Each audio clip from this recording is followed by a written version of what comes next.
اگر ایمان لاؤ اور پرہیزگاری اختیار کرو تو تمہارے لیے بہت بڑا اجر اور ثواب ہے۔ پیارے اسلام بھائیو، علم غیب کے بارے میں قرآن مجید میں دو قسم کی آیتیں ہیں۔ ایک وہ آیت ہے جس میں سوائے رب تعالیٰ کے کسی اور کے پاس علم غیب نہیں۔ لا یعلم من فی السماوات والارض الغیب الا اللہ، زمین اور آسمان میں سوائے اللہ کے کوئی علم غیب نہیں جانتا۔ اور دوسری قسم کی آیتیں ایسی ہیں جس میں اللہ تعالیٰ کے علاوہ بھی مخلوق بھی علم غیب جانتی ہے۔ جیسے میں نے ابھی آیت پڑھی وَمَا كَانَ اللَّهُ لِيُطْلِعَكُمْ عَلَى الْغَيْبِ وَلَكِنَّ اللَّهَ يَجْتَبِي مِن رُّسُلِهِ مَن يَشَاءُ، کہ اللہ تعالیٰ علم غیب عام بندوں کو نہیں دیتا بلکہ وہ چن لیتا اپنے رسولوں میں سے جسے چاہے۔ کچھ ایسے افراد ہیں جو قرآن مجید کی ایک آیت کو پڑھ کے اسی پر زور دیتے ہیں اور دوسری آیت کی طرف توجہ ہی نہیں دیتے، نہ لوگوں کو پڑھ کے سناتے ہیں۔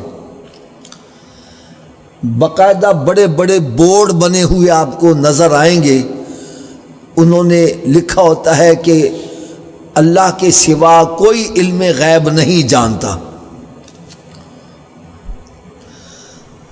تو ایک بات اپنے ذہن نشین کر لو کہ قرآن مجید کی ایک آیت کا انکار کرنا ایسا ہے جیسے پورے قرآن کا انکار کرنا۔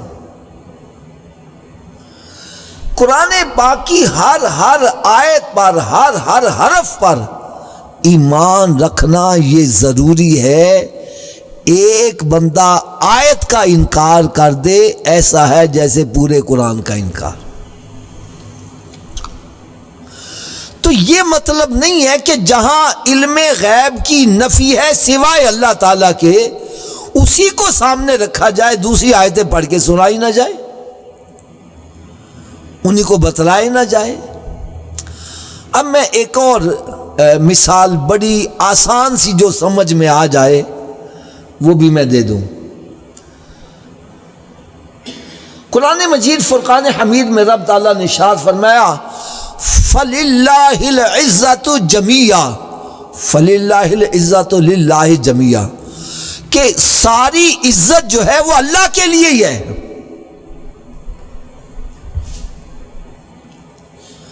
ساری عزت صرف اللہ کے لیے ہے۔ اور قرآن مجید میں دوسرے مقام پر فرمایا العزت للہ ولرسولہ وللمؤمنین، عزت اللہ تعالیٰ کے لیے ہے، اس کے رسولوں کے لیے اور مومنین کے لیے بھی ہے۔ اب وہ بھی قرآن پاک کی آیت ہے اور یہ بھی قرآن پاک کی آیت ہے۔ اگر کوئی صرف ایک آیت پڑھ کے دوسری کی طرف توجہ نہیں دے یا اس کا انکار کرتا ہے تو پھر اس کا مطلب ہوا عزت صرف اللہ کے لیے، باقی سب کو عزت سے خالی کر دیں۔ پھر یہ جو بڑے بڑے القاب دیے جاتے ہیں عزت مآب اور فلانا، یہ کیوں عزت ان کو دے رہے ہو؟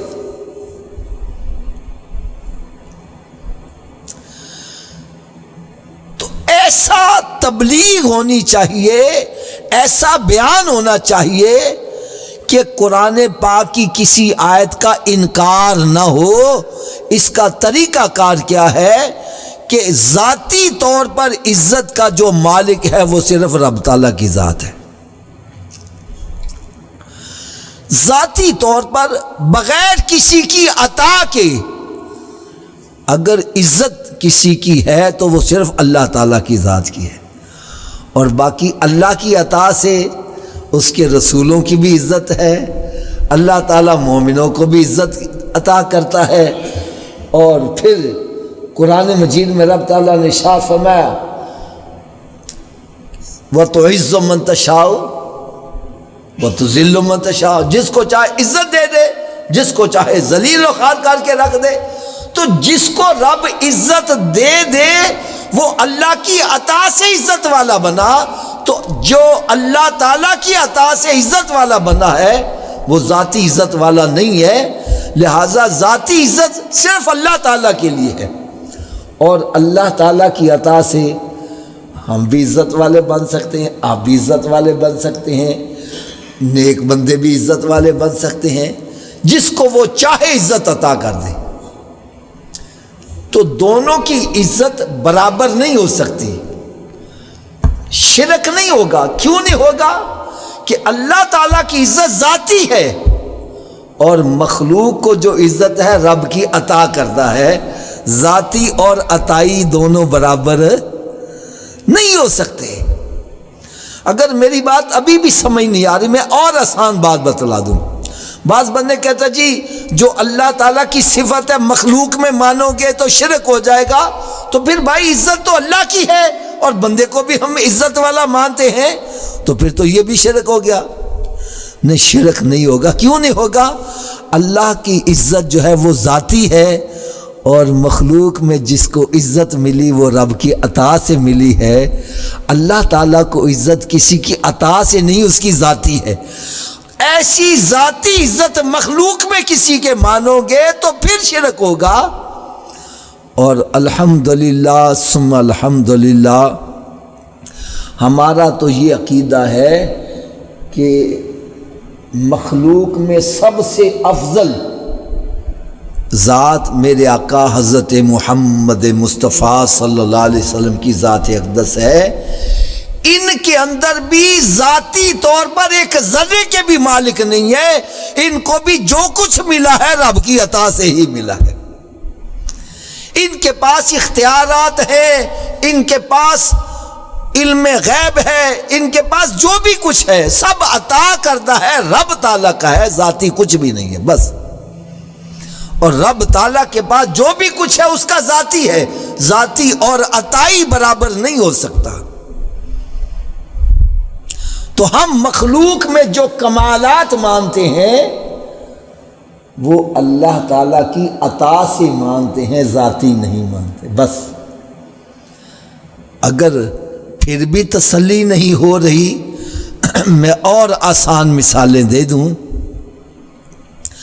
تاکہ شک شبہ رہے ہی نہ۔ دیکھو اللہ تعالیٰ کی ذات ہے حی، وہ زندہ ہے، اور ہم بھی زندہ ہیں کہ نہیں ہیں؟ کیوں خان صاحب؟ اب اللہ بھی زندہ اور بندہ بھی زندہ، شرک ہو گیا۔ حی اللہ کی صفت ہے، اللہ لا الہ الا هو الحی القیوم، اللہ تعالی حی ہے اور ہم بھی حی ہیں، کیا شرک ہو گیا؟ ارے نہیں شرک ہوگا۔ کیوں نہیں ہوگا؟ اللہ کی حیات ذاتی ہے، وہ کسی کے محتاج نہیں ہے، اور مخلوق کو جو حیات ملی ہے رب کی عطا سے ملی ہے۔ جیسی اللہ تعالیٰ کی حیات ہے، ذاتی ہے، ایسی حیات مخلوق میں مانو گے پھر شرک ہوگا۔ لکھنے میں تو ایک ہی بات آئے گی، صفت ایک ہی ہے، اللہ بھی حی ہے ہم بھی حی ہیں، بلکہ اللہ بھی مومن ہے ہم بھی مومن ہیں، اللہ بھی مومن ہے۔ نہیں سمجھ آ رہی؟ میں آپ کو آیت کا حوالہ دے دیتا ہوں، بڑی مشہور آیت ہے، هو اللہ الذی لا الہ الا هو الملک القدوس السلام المؤمن المہیمن العزیز الجبار، ہے کہ نہیں آیت؟ سورہ حشر کی سب سے آخری آیتیں جو ہیں۔ اللہ تعالیٰ بھی مومن ہے اور ہم مومن نہیں ہیں۔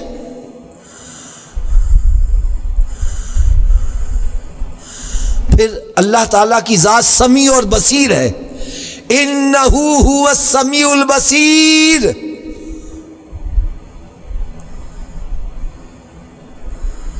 وہ سننے والا دیکھنے والا ہے۔ اور رب تعالیٰ قرآن مجید میں ارشاد فرما رہا ہے وَجَعَلْنَاهُ سَمِيعًا بَصِيرًا، میں نے بندے کو سننے والا دیکھنے والا بنایا ہے۔ اب کیا شرک ہو گیا؟ نہیں، شرک کیوں نہیں ہوا؟ رب تعالیٰ کی جو طاقت ہے وہ ذاتی ہے، اور مخلوق میں جو بھی طاقت ہے صفت پائی جاتی ہے وہ اللہ کی عطا سے ہے، بس شرک ختم ہو گیا۔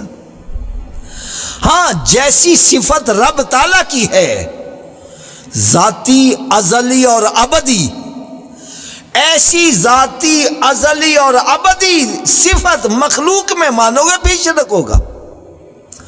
اور الحمدللہ ایسی کوئی صفت مخلوق میں کسی کے اندر مانتے ہی نہیں۔ ہمارا عقیدہ ہے مخلوق کو جو بھی کچھ ملا ہے سب کس کا عطا کردہ ہے؟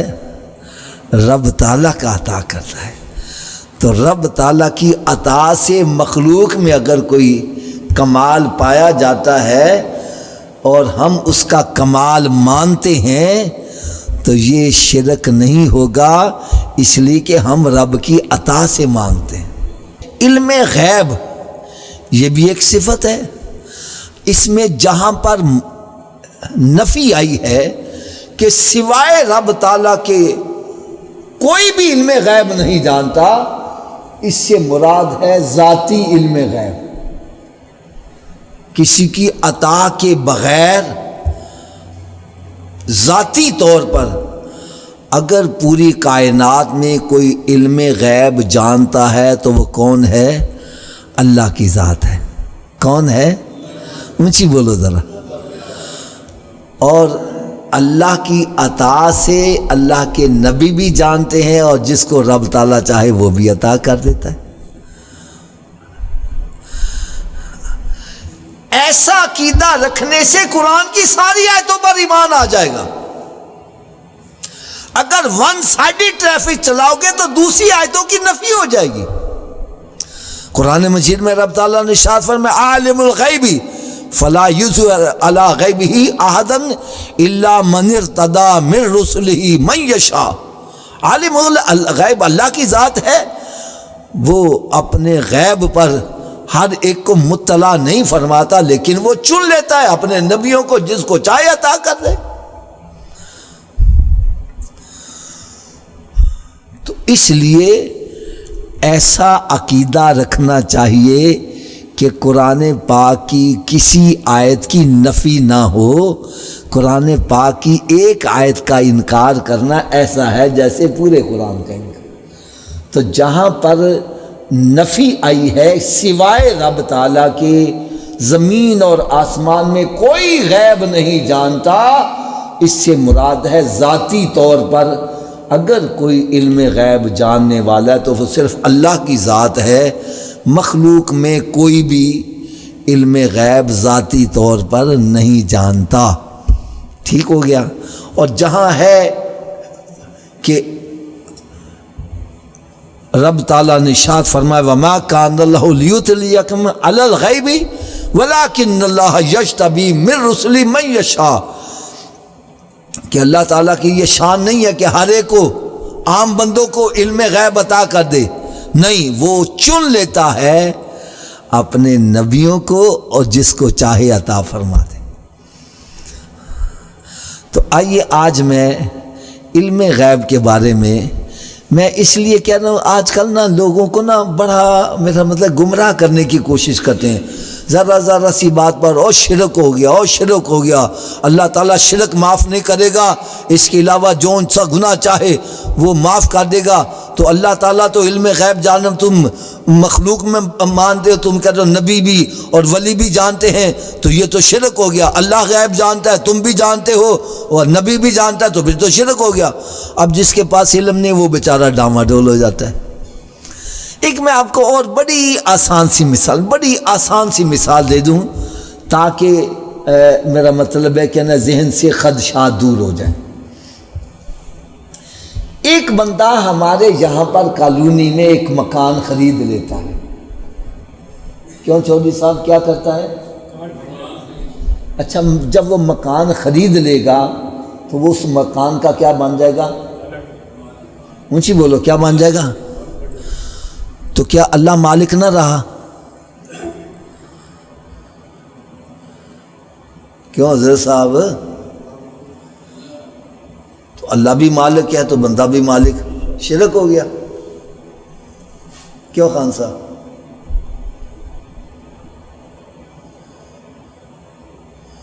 بھئی ایک مکان زید نے خریدا ہے، اب ہم کہتے ہیں وہ زید اس کا مالک بن گیا، تو کیا اللہ تعالیٰ کی ملکیت سے نکل گیا وہ؟ تو پھر اللہ بھی مالک ہے تو زید بھی مالک ہوا تو شرک ہو گیا۔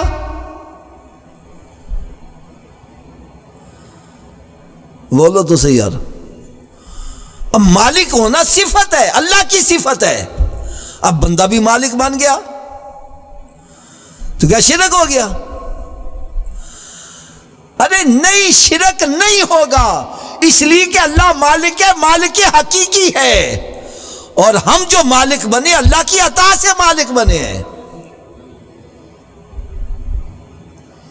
اب یہ کہنا کہ اللہ کی صفت میں جو بھی شریک ہو گیا وہ شرک ہو گیا، تو پھر کہاں بچو گے؟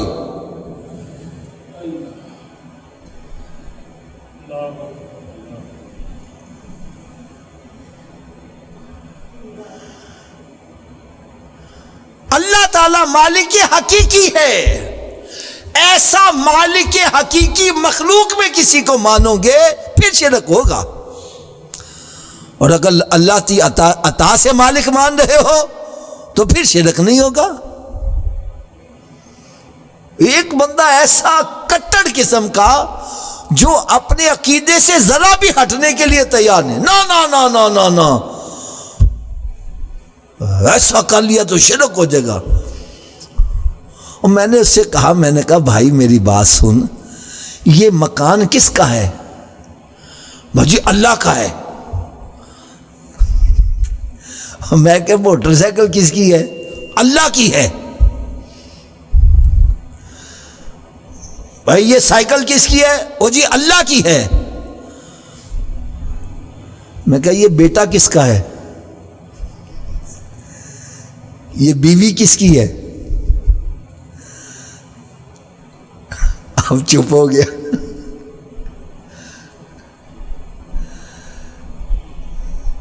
کس کا بیٹا مانو گے؟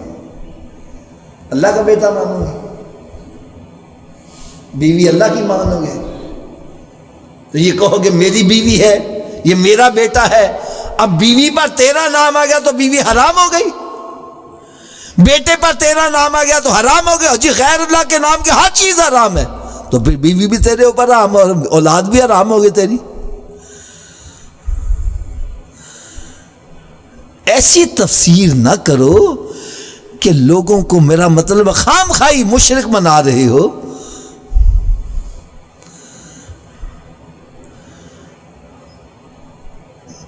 حقیقی مالک اللہ کی ذات ہے۔ رب تعالیٰ فرمائے تؤتی الملک من تشاء، جس کو میں چاہتا ہوں حکومت عطا کر، اور جس کو حکومت مل کے وہ مالک بنا کہ نہیں بنا، وہ حکمران بن گیا، تو اللہ بھی حکمران ہے، بندہ بھی حکمران ہے، لیکن اللہ حکمران ہے ذاتی طور پر، اور بندہ حکمران بنے اللہ کی عطا سے بنا ہے۔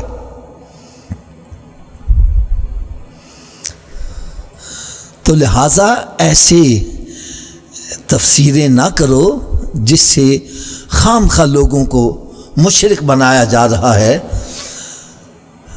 کیا آپ کو اس بات سے ابھی تک تسلی نہیں ہوئی کہ پیارے آقا حضرت محمد مصطفیٰ صلی اللہ تعالی علیہ وسلم نے ارشاد فرمایا، اور تعریف کی بات یہ ہے چودھری صاحب، ہم کوئی حدیث پیش کریں تو فوری طور پر کیا بخاری میں ہے، مسلم میں ہے، یعنی ان کے نزدیک بخاری اور مسلم ہی بس حدیث ہے، باقی حدیث مانتے ہی نہیں ہے۔ بخاری میں ہے، مسلم میں ہے، یہ ضعیف حدیثیں بیان کرتے ہیں، یہ ضعیف حدیثیں بیان، تو بھائی جو میں حدیث بیان کر رہا ہوں یہ بخاری اور مسلم دونوں میں موجود ہے، دونوں میں موجود ہے۔ اور باب بھی بتلا دوں، زیارت قبور باب ہے، سرکار دو عالم نور مجسم صلی اللہ علیہ وسلم احد کے شہداء کرام کے مزارات پر حاضری کے لیے تشریف لے جاتے ہیں، اور پھر سرکار صلی اللہ علیہ وسلم نے وہاں خطبہ ارشاد فرمایا. وہ خطبہ ذرا غور سے سنو. میرے آقا صلی اللہ تعالی علیہ وسلم نے ارشاد فرمایا میری امت مال کی محبت میں پڑھ کر گمراہ ہو سکتی ہے, میری امت آپس میں فسادات کی وجہ سے گمراہ ہو سکتی ہے, لیکن میری امت میرے بعد مشرک ہو جائے, فرمایا میں اللہ کی قسم کھا کے کہتا ہوں میری امت میرے بعد شرک نہیں کرے گی. یار میرے آقا کی قسم پر جس کو اعتبار نہیں ہو رہا وہ مسلمان کہے گا یار. بخاری اور مسلم دونوں حدیثوں نے اس کو نقل کیا ہے. سرکار صلی اللہ علیہ وسلم نے ارشاد فرمایا میں اپنی امت کو ایسا درس دے کے جا رہا ہوں کہ میں اللہ کی قسم کھا کے کہتا ہوں کہ مجھے اپنی امت سے اب شرک کا شائبہ نہیں رہا. مجھے سمجھ نہیں چل رہی جس نبی کے کہنے سے تم اللہ کو ایک مان رہے ہو اس نبی کی قسم پر تمہیں اعتبار نہیں ہو رہا. کیوں مشرک بنا رہے ہو لوگوں کو؟ بات بات پر شرک شرک شرک شرک شرک ایک ہی رٹ لگائے ہوئے.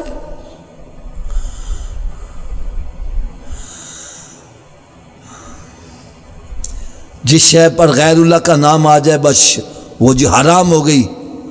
اور میں نے کہا مسجد کس کا گھر ہے؟ اللہ کا گھر ہے, اور اس پر بھی غیر اللہ کا نام آتا ہے کہ نہیں؟ یہ مسجد ہماری جو ہے اس کا نام غوثیہ مسجد ہے, تو غوثیہ اللہ تھوڑی ہے.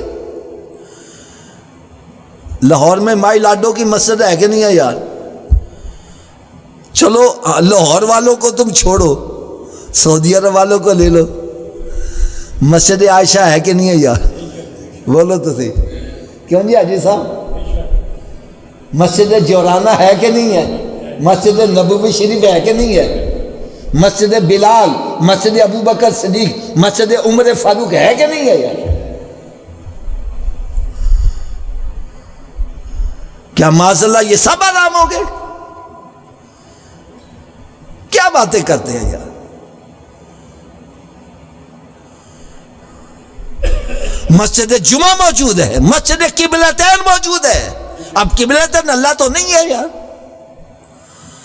جمعہ بھی اللہ نہیں ہے. اب مسجد پر غیر اللہ کا نام آ گیا تو پھر مسجد بھی جائز نہ رہی. کدھر جاؤ گے؟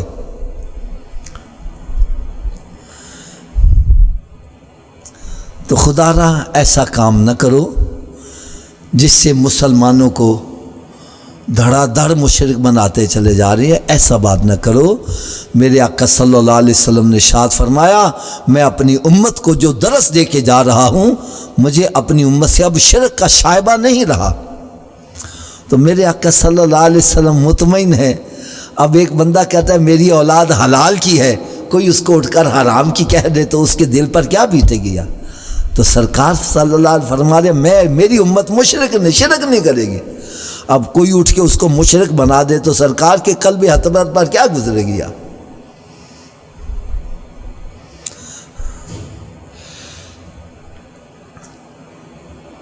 تو آئیے آج میں صرف غیب کے بارے میں یہ بتلاتا ہوں غیب ہوتا کیا ہے, اس کی ڈیفینیشن کیا ہے, اور کل سے پھر میں انشاءاللہ تعالی اس کے بارے میں مزید عرض کروں گا.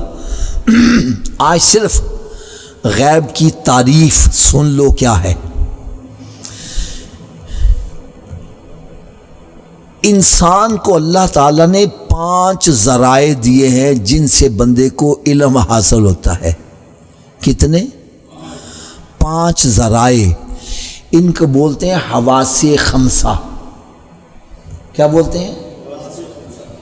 5 حواس ہیں جس کی وجہ سے بندے کو علم حاصل ہوتا ہے. وہ 5 حواس کون سے ہیں؟ ایک تو دیکھنے سے, سونگھنے سے, چکھنے سے, سننے سے. 4 ہی ہو گئے. 5واں ٹچ کرنے سے, پکڑنے سے. یہ 5 ذرائع ہیں جن سے بندے کو علم حاصل ہوتا ہے. ان کو بولتے ہیں حواس خمسہ. میں بول رہا ہوں, آپ سن رہے ہیں. ٹھیک ہے نا, آپ کو سننے سے علم حاصل ہو رہا ہے, پھر دیکھنے سے علم حاصل ہو رہا ہے. یہ حافظ صاحب بیٹھے ہیں, انہوں نے سفید کپڑے پہنے ہیں, سر پہ ٹوپی پہنی ہے, دیکھنے سے پتہ چل رہا ہے. یہ سننے سے نہیں پتہ چلے گا, نہیں سمجھ لیجیے بات, دیکھنے سے پتہ چلتا ہے. اور پھر یہ دیوار ہے, پلر ہے, اس کو ہاتھ لگائیں گے پتہ چلے گا یہ روئی کا ہے, فوم کا ہے, لوہے کا ہے, لکڑی کا ہے, پتہ چلے گا ٹچ کرنے سے.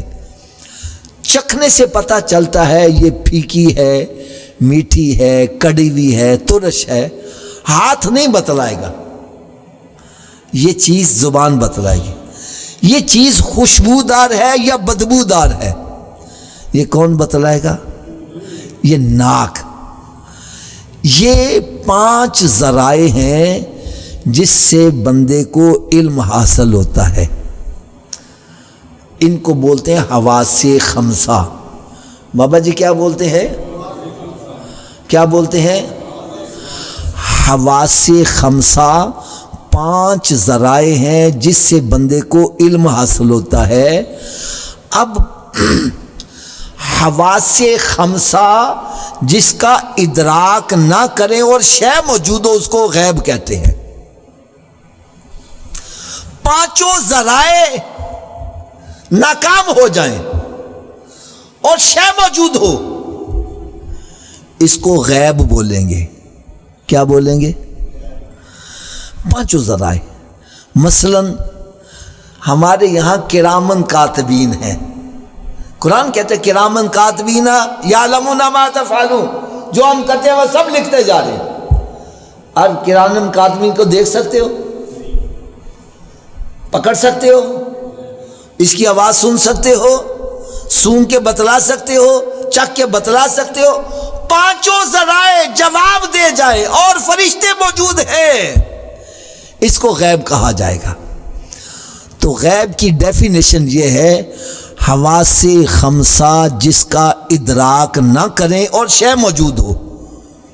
اسی طرح اللہ کی ذات موجود ہے, علم و قدرت سے موجود ہے, لیکن ہمارے حواس کام نہیں کرتے, اس کا ادراک نہیں کرتے, اس کو غیب بولیں گے. تو غیب کی ڈیفینیشن یہ یاد رکھو, حواس خمسہ جس کا ادراک نہ کریں اور شے موجود ہو, اس کو غیب کہتے ہیں. آئندہ انشاءاللہ تعالی اس کے بارے میں مزید عرض کریں گے. اللہ تعالی مجھے اور آپ سب کو سمجھنے کی اور عمل کرنے کی توفیق عطا فرمائے.